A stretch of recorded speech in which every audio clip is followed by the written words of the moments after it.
Hello dear, आज का video आप सभी के बीच में लेकर आया हूं और आज के इस वीडियो में काफ़ी शानदार जो है मैं मिडवाइफरी एंड गायनेकोलॉजी के टॉप 100 जो है आप सभी के लिए क्वेश्चन लेकर आया हूं जो पूर्णतः ऑब्जेक्टिव है। चाहे आपके एग्ज़ाम में ट्रू फॉल्स पूछेगा, चाहे आपके एग्ज़ाम में मैचिंग पूछेगा, चाहे आपके एग्ज़ाम में फिल इन द ब्लैंक्स पूछेगा।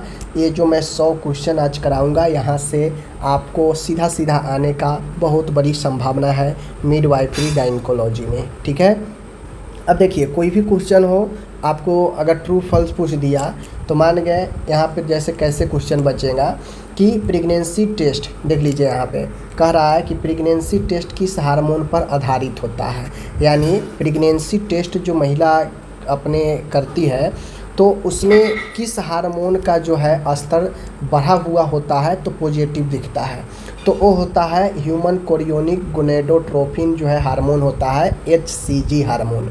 अगर यूरिन में इसका मात्रा बढ़ा हुआ होता है मतलब वह जो है आपको प्रेगनेंसी को पॉजिटिव बताता है और यह स्टार्टिंग के 1-2 महीना में प्रेगनेंसी के ज़्यादा होता है, इसीलिए यह पॉजिटिव दिखता है। ठीक है, तो पहला हो गया आपका। इसी प्रकार से एग्ज़ाम में पूछेगा कि गर्भ अवस्था की समान अवधि कितनी होती है। तो अगर आपसे सप्ताह में पूछे, ठीक है, तो सप्ताह में पूछे तो 40 सप्ताह। अगर यही आपको महीना में पूछे तो 9 माह 7 दिन। ठीक है, 9 माह 7 दिन। ओके, अगर यही दिन में पूछे तो 280 दिन। ठीक है, आगे बढ़िए।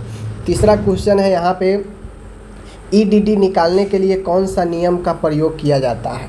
EDD होता है एक्सपेक्टेड डेट ऑफ डिलीवरी, यानी डिलीवरी के संभावित दिन निकालना है तो डॉक्टर यही नेग्लेज रूल का उपयोग करते हैं। और फर्स्ट जो पिछली जब महामारी बंद हुई थी तो महामारी बंद होने से पहले जो आया था महामारी, वहाँ के प्रथम दिन से लेकर उसमें 9 माह 7 दिन जोड़ा जाता है तो जो है आपका यही नेग्लेज रूल होता है। ठीक है ना, आगे बढ़िए। चौथा क्वेश्चन है माय डियर, यहाँ पे चौथा क्वेश्चन कह रहा है गर्भ अवस्था का सबसे विश्वसनीय चिन्ह क्या है।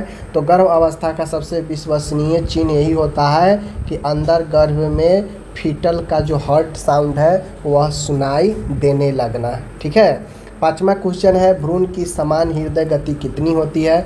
तो भ्रूण की समान हृदय गति 110 से 160 पर मिनट होता है। कहीं कहीं ऑप्शन में आपको 120 से 160 लिखा हो सकता है, तो ये आपका सही होता है। ठीक है, छठा प्रश्न है प्राई में ग्रेविडा में क्विकनिंग कब शुरू होती है।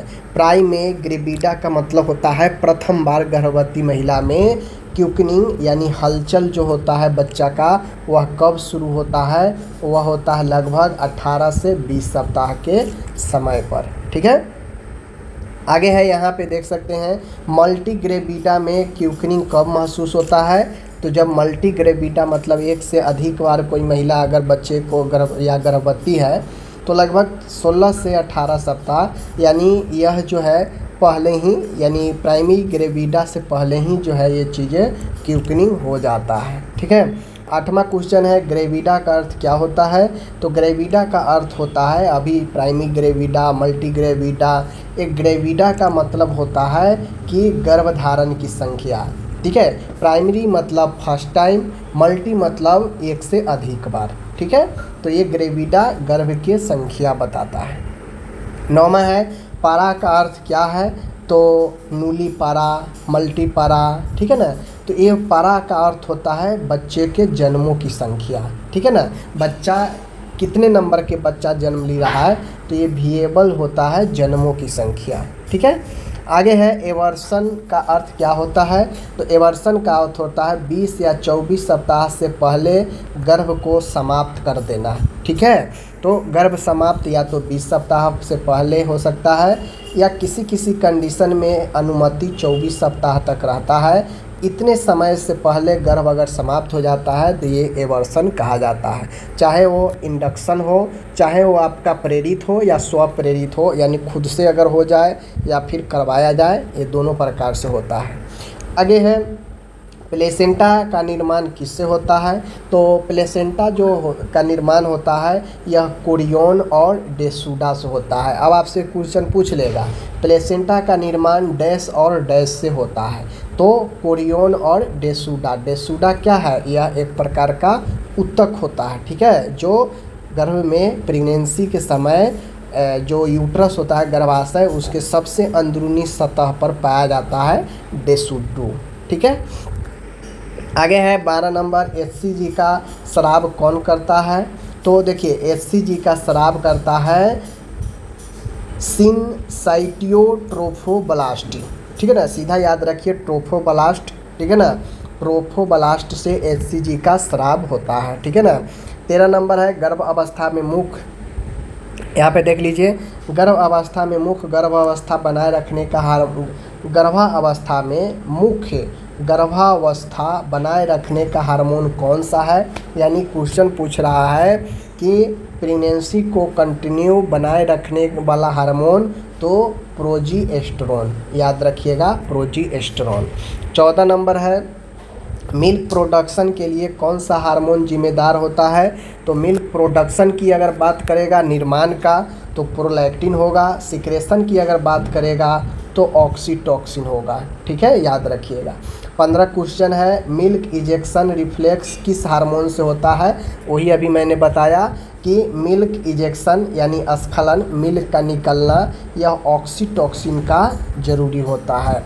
नेक्स्ट क्वेश्चन है कोलोस्ट्रम में कौन सा इम्यूनोग्लोबिन अधिक होता है? ये भी क्वेश्चन पूछता है कि माँ के दूध में जो प्रथम दूध होता है कोलोस्ट्रम, इसमें कौन सा जो है इम्यूनिटी पाया जाता है, इम्यूनोग्लोबिन पाया जाता है? तो वह IgA होता है। कौन होता है? IgA होता है, ठीक है। 17 नंबर का क्वेश्चन है, आप सभी के सामने में है, नॉर्मल एमनियोटिक फ्लूइड की मात्रा कितनी होती है? तो नॉर्मल फ्लूइड की मात्रा 800 से 1000 ml होता है, ठीक है, इस चीज़ को याद रखिएगा। और यह अधिक, सबसे अधिक जो है आपको यह 32 से 34 सप्ताह में सबसे अधिक देखने को मिलता है, फिर से 36 से 38 सप्ताह में ये कम जाता है, ठीक है। गर्भाशय का समान वजन 50 से 60 ग्राम होता है, ठीक है। प्रेगनेंसी में यूट्रस का वजन कितना हो जाता है? तो लगभग प्रेगनेंसी में यही अपने वजन का 20 गुना बढ़ जाता है और 1000 ग्राम, लगभग 1 किलोग्राम का हो जाता है, ठीक है। 20 क्वेश्चन है फंडल हाइट 20 सप्ताह में कहाँ होता है? तो ये अक्सर क्वेश्चन पूछा जाता है कि अम्बिलिकल पर फंडल हाइट यानी जो भ्रूण होता है गर्भ में, वह धीरे धीरे देखते होइएगा कि धीरे धीरे जो है आप देखते होंगे कि धीरे धीरे प्रेग्नेंट महिला का जो है एब्डोमेन, पेट के आकार बढ़ते रहता है। तो बढ़ने के अकॉर्डिंग वह धीरे धीरे बच्चा हाइट ऊपर की तरफ पहुंचते रहता है। तो नाभि तक, महिला के नाभि तक अगर बच्चा के हाइट आ जाता है फंडल हाइट, वह 20 सप्ताह तक अम्बिलिकल्स यानी नाभि तक आता है, ठीक है। उसके बाद लेबर के कितने चरण होते हैं? कुल मिला के लेबर के 4 चरण होते हैं, 3 मोस्ट इम्पॉर्टेंट होता है और चौथा लास्ट जो होता है मैनेजमेंट का होता है। नेक्स्ट क्वेश्चन है फर्स्ट स्टेज ऑफ लेबर किससे समाप्त होता है? तो फर्स्ट स्टेज लेबर में सर्वाइकल डिलेशन, ठीक है ना, सर्वाइकल डायलेशन जो होता है जिसमें सर्विक्स का पूर्ण रूप से फैलाव होता है, ठीक है, तब जाके संपूर्ण, जैसे ही सर्वाइकल का पूर्ण फैलाव हो जाता है वैसे ही फर्स्ट स्टेज समाप्त हो जाता है, ठीक है। अब आगे हम यहाँ पे आप सभी को मैं देखूँ तो नेक्स्ट है सेकेंड स्टेज लेबर किससे समाप्त होता है? तो सेकेंड स्टेज में बच्चा जन्म लेते ही सेकेंड स्टेज का रोल, भूमिका समाप्त हो जाता है। नेक्स्ट है थर्ड स्टेज लेबर किससे संबंधित है? तो थर्ड स्टेज में प्लेसेंटा का डिलीवरी होता है, जो गर्भ के अंदर रहता है प्लेसेंटा, बच्चा से जुड़ा हुआ वह प्लेसेंटा थर्ड स्टेज में निकल जाता है। फोर्थ स्टेज ऑफ लेबर कितने समय का होता है? तो फोर्थ स्टेज जो होता है वह लगभग 1 से 2 घंटे का होता है और इसमें जो है माँ और बच्चे का केयर होता है, देखभाल होता है, ठीक है। 26 क्वेश्चन है पार्टोग्राफ का उपयोग किस लिए किया जाता है? तो पार्टोग्राफ का जो उपयोग होता है लेबर प्रोग्रेस के मॉनिटरिंग करने के लिए, ठीक है। जो एक आरेख होता है, इस आरेख में हार्ट रेट, सर्वाइकल डायलेशन, कितना आप दवाई दिए, ठीक है, फीटल हार्ट कितना है, तो ये सारा चीज़ जो है उसमें नोट होता है। पार्टोग्राफ बेसिकली यह प्रसव की प्रक्रिया को मॉनिटरिंग करता है, ठीक है। 27 है अपगार स्कोर कब लिया जाता है? तो अपगार स्कोर जो है वह जैसे बच्चा जन्म लेता है 1 मिनट के अंदर 1 मिनट पर जो है पहला अपगार स्कोर लिया जाता है, दूसरी बार यह 5 मिनट पर लिया जाता है। ठीक है, अपगार स्कोर में अधिकतम जो अंक होता है वह 10 होता है, इस चीज़ को ध्यान में रखिएगा।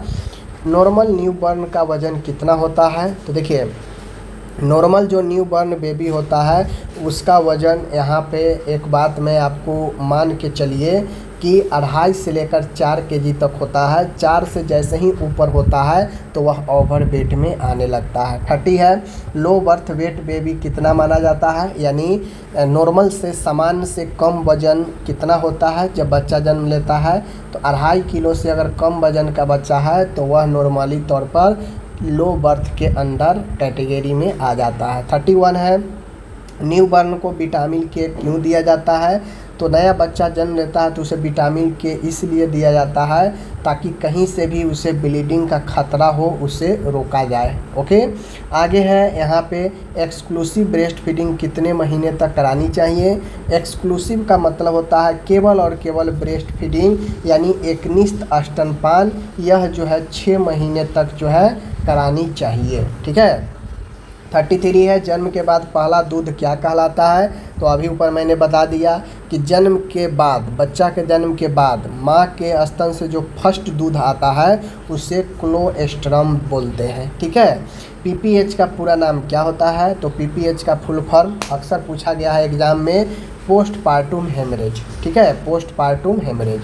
पीपीएच कब होता है? तो प्रसव के 24 घंटे के अंदर। पीपीएच तभी माना जाता है पोस्टपार्टम हेमरेज, मान गए बच्चा जन्म ले लिया, डिलीवरी हो गया, डिलीवरी के 24 घंटे के अंदर तक अगर भयंकर अगर ब्लीडिंग होता है तो वह प्राइमरी पीपीएच के अंदर हम लोग इसको रखते हैं, प्राथमिक के अंदर। 24 घंटे जैसे डिलीवरी हो गया, डिलीवरी होने के बाद 24 घंटे के अंदर तक अगर ब्लीडिंग हुआ तो वह प्राइमरी पीपीएच के अंदर आएगा। ठीक है, पोस्टपार्टम हेमरेज होगा लेकिन प्राइमरी होगा। ठीक है, पीपीएच का सबसे सामान्य कारण होता है यूटेराइन एटोनी, यानी गर्भाशय का जो मसल्स होता है कमज़ोर होना, वही जो है आपका यूटेराइन एटोनी होता है। ठीक है, यूटेराइन एटोनी में कौन सी दवा दी जाती है? तो गर्भाशय को असंकुचन यानी एटोनी में ऑक्सीटोसिन दी जाती है ताकि गर्भाशय अच्छे से कॉन्ट्रैक्ट हो सके और वह धीरे धीरे अपने जगह पर आ सके। 38 है एक्लेम्सिया की मुख्य पहचान क्या है? तो एक्लेम्सिया की मुख्य पहचान यही है कि कन्वल्जन यानी इसमें दौरा आता है। प्री एक्लेम्सिया में दौरा नहीं आता है, ध्यान दीजिएगा। ठीक है, एक क्या होता है प्री एक्लेम्सिया में सूजन रहता है फेस में, बॉडी में, यूरिन में प्रोटीन आता है, बीपी बढ़ा हुआ होता है, ये प्री एक्लेम्सिया में तीनों चीज़ रहता है। लेकिन इसमें प्री एक्लेम्सिया में प्लस हो जाए कन्वल्जन यानी दौरा आना, ये सारे के सारे रहेगा ही रहेगा प्री एक्लेम्सिया का, प्लस दौरा अगर मरीज को आने लगे महिला को तो वह एक्लेम्सिया बन जाता है। अगर दौरा नहीं आ रहा है, सिर्फ ये 3 लक्षण है तो वह प्री एक्लेम्सिया रहता है। ठीक है, एक्लेम्सिया में उपयोगी दवा कौन सी है? तो एक्लेम्सिया में उपयोगी दवा है दौरा रोकने के लिए मैग्नीशियम सल्फेट MgSO4। ठीक है, प्लेसेंटा प्रेविया का मुख्य लक्षण क्या है? तो प्लेसेंटा प्रेविया का मुख्य लक्षण यही होता है कि पेनलेस ब्लीडिंग होना। ठीक है, प्लेसेंटा प्रेविया, तो प्लेसेंटा प्रेविया में यही होता है कि पेनलेस ब्लीडिंग होता है क्योंकि इसमें प्लेसेंटा अपने जगह से खिसा रहता है सेम जगह, लेकिन उसका आकार इधर उधर पोजीशन चेंज हो गया रहता है। ठीक है ना, लेकिन इसलिए इसमें दर्द नहीं होता है, ब्लीडिंग होता है लेकिन दर्द नहीं होता है। लेकिन अब्रेपिटो प्लेसेंटा में ये होता है कि इसमें प्लेसेंटा अपने जगह से छोड़ देता है जिसके कारण काफ़ी भयंकर पेनफुल ब्लीडिंग होता है। ठीक है, आगे है 42 है ब्रीच प्रेजेंटेशन में कौन सा भाग पहले आता है? तो ब्रीच प्रेजेंटेशन में बच्चा जब जन्म लेता है तो उसमें जो उसका बतख होता है यह पहले आता है ब्रीच प्रेजेंटेशन में। ठीक है, आगे है सबसे समान फीटल प्रेजेंटेशन कौन सा है, तो वर्टेक्स प्रेजेंटेशन, जिसमें बच्चा का सिर पहले आता है, ठीक है, याद रखिएगा। आगे है 44 है एपिजियोटोमी समानता किस स्टेज में की जाती है, तो एपिजियोटोमी समानता सेकेंड स्टेज के लेवल में की जाती है। ध्यान रखिएगा कि एपिजियोटोमी जो होता है यह ठीक वेजिनल से ठीक नीचे एक हल्का पतला सा चादर होता है स्किन का, जिस लेयर को काट दिया जाता है, जिससे द्वार बड़ा बन जाता है, और यही एपिजियोटोमी होता है। 45 है लोकिया रूबरा कितने दिन तक रहता है, तो लोकिया रूबरा 3 से 4 दिन तक रहता है, याद रखिएगा, जिसमें पूर्ण डार्क रेड कलर का होता है ये। लोकिया सिरोसा जो होता है 4 से 10 दिन, पहले 3 से 4 दिन लोकिया रूबरा, फिर उसके बाद 4 से 10 दिन में लोकिया सिरोसा होता है, लोचिया या लोकिया जो भी बोलिए। लोकिया अल्बा कब होता है, तो ये 10 दिन के बाद होता है, ठीक है। मेनोपॉज की समान आयु क्या है माय डियर, तो मेनोपॉज की सबसे समान आयु होता है 45 से 55 वर्ष, जहाँ पे महिलाएं का प्रजनन क्षमता समाप्त हो जाता है। 49 है सर्वाइकल कैंसर स्क्रीनिंग किससे की जाती है, तो सर्वाइकल कैंसर के लिए सबसे उपयुक्त स्क्रीनिंग पैप स्मीयर का होता है, ठीक है। 50 है कॉपर टी किस प्रकार का कंट्रासेप्टिव पिल है, सॉरी कंट्रासेप्टिव डिवाइस है, तो कॉपर टी है तो टेम्प्रोरी, ठीक है, ये 5-10 साल इतना ही बचा सकता है, लेकिन यह इंट्रायूटेरिन है, गर्भाशय के अंदर यह डाला जाता है, आईयूसीडी है, ठीक है। आईयूसीडी का उदाहरण अभी बताएं, कॉपर टी 380 ए 280 ए मतलब होता है एरिया, ठीक है। आगे है ओरल कंट्रासेप्टिव पिल में कौन से हार्मोन होते हैं, तो ओरल कंट्रासेप्टिव पिल में एस्ट्रोजन और प्रोजेस्टेरोन ये 2 हार्मोन होते हैं जो आपको प्रेगनेंसी से रोकता है, ठीक है।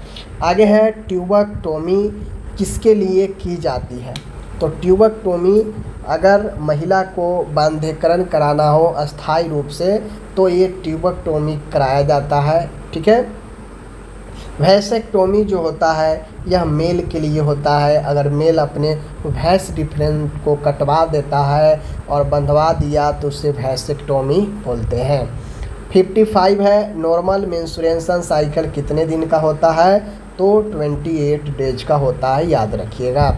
नेक्स्ट है ओवुलेशन समानता कब होता है, तो समानता अंडा का निकलना ओवुलेशन 14वें दिन होता है, 14, 15, 16 ये 3 दिन प्रबल होता है 14वें दिन, ठीक है। 57 है फीमेल रिप्रोडक्टिव हार्मोन का उदाहरण क्या है, तो फीमेल रिप्रोडक्टिव हार्मोन का उदाहरण है एस्ट्रोजन, इसको आप ध्यान में रखेंगे। 58 है पीसीओएस में कौन सी समस्या होती है, तो पीसीओएस में ओवुलेशन डिसऑर्डर हो जाता है, जहाँ पे अंडा जो है आपका नहीं बन पाता है, ठीक है। फाइब्रॉइड यूट्रस किस टिश्यू से बनता है, तो जो फाइब्रॉइड यूट्रस होता है, यूट्रस में फाइब्रॉइड का जमा होना यह स्मूथ मसल से बनता है, ठीक है। 60 है इंडोमेट्रोसिस क्या है, तो इंडोमेट्रोसिस इंडोमेट्रियल टिश्यू का यूट्रस के बाहर होना, ठीक है। इंडोमेट्रियल टिश्यू का यूट्रस के बाहर होना इंडोमेट्रोसिस कहलाता है। 61 है पीआईडी का पूरा नाम है pelvic inflammatory disease, PID. Gonorrhoea किससे होता है, तो गोनेरिया एक प्रकार का संक्रामक रोग है जो नाइसेरिया गोनेराई से फैलता है, याद रखिएगा, नाइसेरिया गोनेराई से गोनेरिया फैलता है। आगे है सिफिलिस होता है ट्रेपोनोमा पेलिडम से आपका सिफिलिस होता है, याद रखेंगे। नेक्स्ट है एचआईवी किससे संबंधित है, एड्स से संबंधित है। पैप स्मीयर से किसका पता लगाया जाता है, तो सर्वाइकल कैंसर का, ठीक है। मैमोग्राफी किसके लिए होता है, तो यह ब्रेस्ट कैंसर स्क्रीनिंग के लिए मैमोग्राफी की जाती है। ब्रेस्ट फीडिंग का पहला चरण क्या कहलाता है, लैक्टोजेनेसिस फर्स्ट कहलाता है, ठीक है। ब्रेस्ट फीडिंग का पहला चरण लैक्टोजेनेसिस फर्स्ट कहलाता है। आगे है 68 क्वेश्चन है गर्भ अवस्था में आयरन क्यों दिया जाता है, तो गर्भ अवस्था में आयरन इसीलिए दिया जाता है कि एनीमिया से प्रिवेंशन हो सके, रक्त की कमी को रोकथाम कर सके। फॉलिक एसिड की कमी से कौन सी समस्या होती है? न्यूरल ट्यूब डिफेक्ट होता है, बच्चे में तंत्रिकीय क्षति हो सकता है फॉलिक एसिड की कमी से। टीटी वैक्सीन किससे बचाता है? तो टीटी वैक्सीन बचाता है भाई टिटनस से, पूरा नाम टिटनस टॉक्साइड होता है। 71 है प्लेसेंटा का मुख्य कार्य क्या है? तो प्लेसेंटा का मेन काम है कि मां से बच्चे को न्यूट्रिशन और गैस एक्सचेंज करना है। ओके, चलिए 72 है एमनियोटिक फ्लूइड का मुख्य कार्य क्या है भाई? तो एमनियोटिक फ्लूइड का मेन काम है फीटस भ्रूण को प्रोटेक्शन करना, सुरक्षा देना, चिकनाई पैदा करना, मूवमेंट में सहायता करना। 73 है नॉर्मल फीटल लाई कौन सा होता है?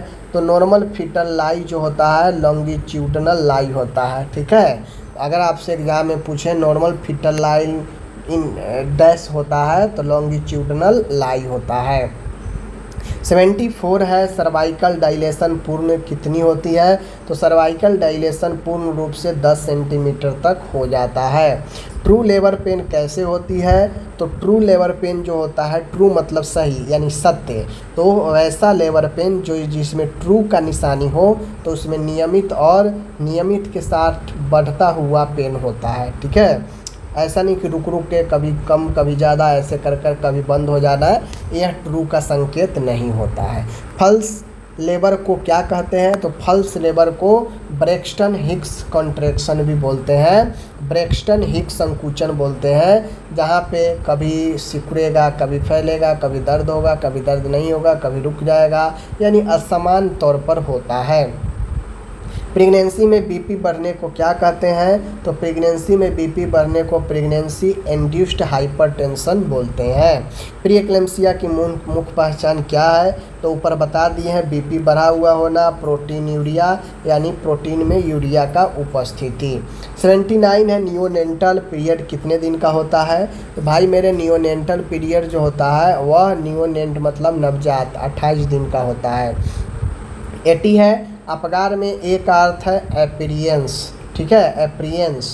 अपगार में पी का अर्थ होता है पल्स। ठीक है, अपगार में जी का अर्थ होता है ग्रीमेस। अपगार में आर का अर्थ होता है रिस्पायरेशन। ठीक है, अपगार में ए का अर्थ होता है एक्टिविटी। ठीक है, और यही आपका अपगार के जो है याद रखिएगा दिया गया है। अपगार में ए का अर्थ अपीरियंस, अपगार में पी का अर्थ पल्स, जी का अर्थ ग्रीमेस, ए का अर्थ जो है आपका होता है क्या चीज़ याद रखिएगा। उसके बाद जो है एक्टिविटी और आर का मतलब होता है रिस्पायरेशन। ठीक है, हो गया सब। चलिए 85 है ब्रीच का सबसे समान प्रकार कौन सा है? तो ब्रीच का सबसे समान प्रकार होता है फ्रैंक ब्रीच। ठीक है, प्लेसेंटा समानता कहाँ अटैच होती है? तो माय डियर प्लेसेंटा समानता अपर यूटेराइन सेगमेंट यानी गर्भाशय के ऊपरी एरिया में यह क्या होता है समानतः अटैच होता है, क्योंकि निचली एरिया में तो गर्भाशय जो है ग्रीवा से सर्विक्स से जुड़ी होती है। 87 है गर्भाशय के सबसे अंदर की परत इंडोमेट्रियम कहलाती है। ठीक है, याद रखिएगा इंडोमेट्रियम। आगे है गर्भाशय की मांसपेशी परत क्या कहलाती है? तो गर्भाशय के जो मसल्स वाला परत है वह मायोमेट्रियम है और यह मीडियम लेयर होता है, मध्यम लेयर। गर्भाशय की बाहरी परत पेरीमेट्रियम कहलाती है। ओके 90 है ओवरी में अंडाणु कहाँ बनते हैं भाई? तो ओवरी में अंडाणु फॉलिकल में बनते हैं, इस चीज़ को याद रखिएगा। 91 है फर्टिलाइजेशन समानता कहाँ होता है भाई? तो फर्टिलाइजेशन समानता फैलोपियन ट्यूब के एम्पुला वाले भाग में होता है। इम्प्लांटेशन कहाँ होता है? तो इम्प्लांटेशन जो होता है गर्भाशय के अंदरूनी सतह इंडोमेट्रियम में होता है और यह इंडोमेट्रियम आगे चलकर डेसुडा बनता है, डेसुडुआ बनता है, याद रखिएगा स्पंजी लेयर में। समान गर्भावस्था में कितने भ्रूण झिल्ली होते हैं? तो समान गर्भावस्था में 2 जो है भ्रूण झिल्ली होते हैं, एमनियो और कोरियोन। ठीक है, एमनियोन और कोरियोन।